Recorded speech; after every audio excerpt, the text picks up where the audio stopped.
Lord, salamat tayo, Lord. Dahil mong di pahatag ka na mo ang pagpanalangin, Lord, ilabi na gid, Lord. Sa ako nga po karon nga, sa katuig kaniya, Lord.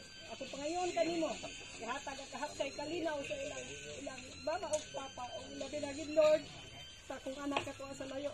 Napunta, Lord, na tuloy-tuloy lang ang ihang amo, hantod sa hantod, muabot ang ihang kontrata.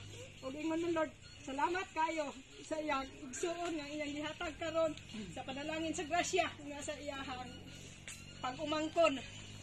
Ingon man, Lord, sa akong mga magulang karon o akong mga suon o akong mga best friend, akong mga maring, akong mga silingan. Gikan sa una hantod karon. Salamat kay Lord ang imong gihatag ka namo. Og ingon man, Lord, ilikay kami sa mga katalagman, mga tentasyon. Og ilabi na gid, Lord, karon nga gipakalat sa mga virus. Panalit di kami, Lord, batok sa dautan. Og kining tanan pinaagi ni Kristo atong Ginoo. Amen.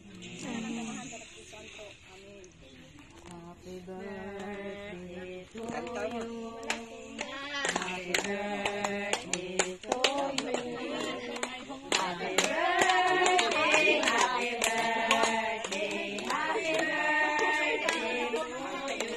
Happy birthday. Happy birthday.